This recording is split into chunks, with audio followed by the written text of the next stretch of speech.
I'm just excited, dude. I think a lot of people are interested. They see you doing skits, they see you doing comedy videos, and I feel like a lot of people just don't know who the man is behind Normal Mountain Biker. Who is Normal Mountain Biker? So I just want to dig into that. What's your story, and just kind of learn some more. Well, how far back do you want to go? Let's go back to the beginning. I mean, how did this start? What were you doing before Normal Mountain Biker? Yeah, so we grew up in like my brother and I. When I say we grew up in the North Bay in California, little sleepy old town called Novato, California. Man, that's the happening right there. But yeah, man, small town. 50 or so thousand people growing up in that town when we were there, and it really all started back when we were kids. We grew up in a somewhat humble, lifestyle growing up. Never had, more than what we needed. And, it started off with, just riding the bikes with the neighborhood kids in the front yard. Right. We were, I think at some point my grandpa or dad or someone had bought one of those like plastic ramps from Walmart or Target or Those something. Those will kill you. Yeah. Oh, the lethal plastic ramps, right? And we were just in the front yard with the neighborhood kids, just seeing how far we could send it on those things on our clapped out old Target bikes, and it was just having fun, right? When we were younger, just making those memories as kids, right? And it was never anything where I never wanted to be a professional rider. I never wanted to do anything like this. It wasn't even in my sights of, as a child. It's just I just want to go have fun, be with friends, right? And they kind of just evolved over the years to it went from the plastic ramps to then my dad built us a wooden one, and we got really hurt on that quite a bit.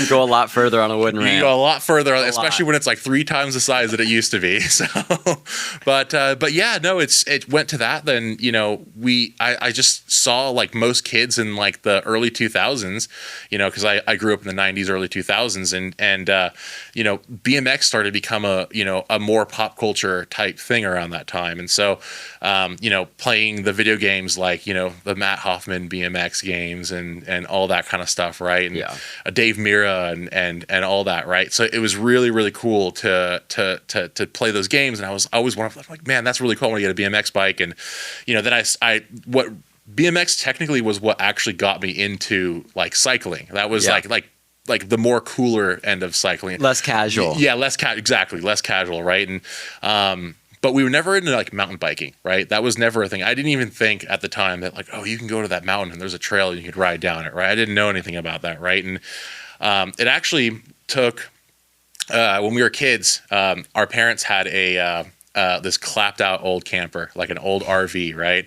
And they would take us everywhere on that thing. I mean, we went to Mexico, we went to the Grand Canyon, we went to, Seattle, whatever it was. Like our parents always made a point to show us the world. They wanted to, like, rather than go to Disneyland, let's go see what's happening in this part of the country, or let's go to let's go to the beach in Mexico or something and just live out of the camper, parking in grocery store parking lots and stuff, right? And so that was a lot of our childhood. And one year they got the idea. They're like, oh, we haven't been to Canada yet, and it's not too far away. Let's go. And there's this, British Columbia looks nice. They got nice mountains there, right? Yeah. And we didn't know, like I said, we didn't know anything about mountain biking at the time. And so we go on this road trip, and we go, hang out in Vancouver, and then work our way up to Squamish, and watching the cool, see some bears, see we saw like a wood cutting, competition, and then they're like, oh, there's this town like right up the road called Whistler, and that's where apparently the Olympics was at. It's a ski town, right?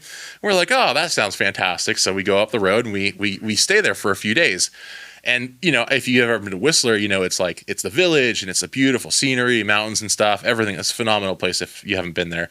And we're walking around the village, and there's a very distinguished moment when you're walking around the village when you leave the shops and the restaurants, and then you open up to the patio that shows where the bike lifts are and where the the Crankworks course is, right?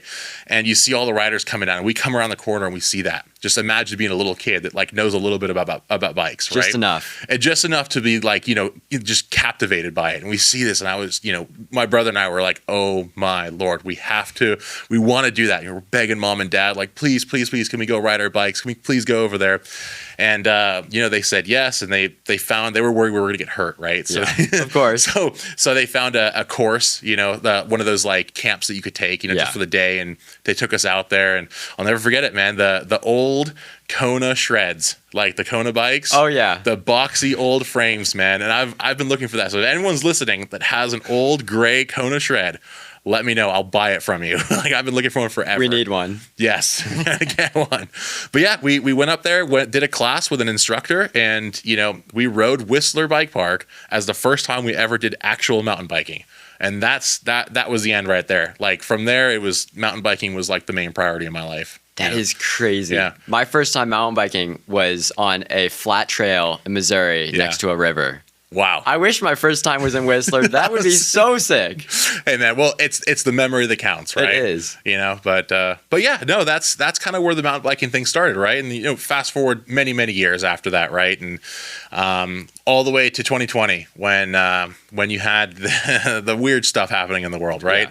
Yeah. We were at the time I was working in construction, so I was working for a company and doing like project managing, supervising, stuff like that. I was doing a ton of traveling just all around the country. I mean, I did a stint where I lived in Hawaii, for a year. Like I was on the beach. They put me in a house on the beach, and I was working on a probably shouldn't say where, it was a military base, but I probably shouldn't say exactly where I was. But we were doing some kind of projects for solar, and we were building solar systems, and so I kind of went all over the place. I did it for many years, and it was great. The money was phenomenal. It's like when you're constantly on the road, constantly doing overtime, and you're put in a position where you have a pretty, important job, obviously that's going to manifest into a good amount of funds, right? Yeah.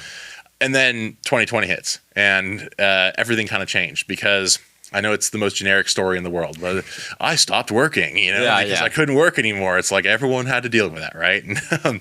But no, genuinely, we were stuck. We were like, okay, well, there's no projects. Everyone's freaking out right now. And at that point in our lives, we were my brother and I were living with our parents, and back in California, and we moved back in, and we're living there and waiting for this whatever's going on to end. And in the meantime, I was I had a little bit of experience with photography and filmmaking and stuff like that, because I'd actually worked in the bike industry prior to my construction job. Just as a little side thing, when I was in high school, I was doing videos for race recap videos for the California Enduro Series, and we were just traveling around doing those races. So I had some gear that I had left over that I never sold or got rid of, and my brother and I are sitting at home, and we're like, let's do like Instagram. Let's go take some Instagram photos. And originally it was actually my brother Dersey that was the main focus of the channel. Like if you were to go back, all the way down, like through the last 1,000 posts or whatever, you'll see that the first few posts are actually my brother Dersey of him riding. It's the trippiest thing. And that was, it was literally just kind of like a hobby type thing that we're like, maybe one day we'll have a company send us a bike or something. Yeah. It was like that was the most that we ever thought into it. And originally we kind of wanted to do like merch, like a t-shirt or something, or like a kind of a merch brand or something around it. And it changed very, very quickly, because around the same time, like Instagram Reels became a thing. That was never a thing until about 2020, 2021, roughly somewhere in that time period. And just for whatever reason, I was like, we were out trail building one day, and there were some of our local trails, and I was just like, I have an idea to just I threw my iPhone to my brother, and I'm like, dude, film me coming down this trail here. I want to just see what that would look like. Yeah. Right. So sure enough, he films me coming down, and we do a couple more shots coming around berms and stuff, some slow-mo, some shred it type stuff. Right. And I threw it together and put it on the Instagram Reels, maybe a day or two after they had been released, open to the public. Right. And instantly, actually, you know what? I may have been wrong about that. There may have been a couple random reels that we had done prior to that. Yeah. But it was within a short time. So maybe not a day, maybe within the month, right? Yeah. And dude, we posted it, and I put a Suicide Boys song to it, and it just exploded. For whatever reason, this video just people seeing a bigger dude riding a bike and doing some jumps, and very basic video. There's nothing special about it. It was just what was being shown was what really captivated people. And that kind of clicked like a light bulb in my mind. And I was like, like that's really strange. Like all these pictures that we posted and this content we've put out there barely got like maybe 1,000 views. Yeah. And then all of a sudden this one's like 100,000 views like within the first day. And I was like, this is really weird. Like, why did this happen? And then it put two and two together that like, oh, there's nobody that's my size that's riding a bike. Like you got people like Kyle Straight, who's like a big dude, and he's a big muscular dude, but he's like, compared to like when I stand next to him, like, you know, we're height wise, but I'm like, I got girth on. You know, I saw it on his bike at Rampage once and it like sunk down. I was like, oh, you're running this stiff, but I need a little bit more pressure in my shock, you know?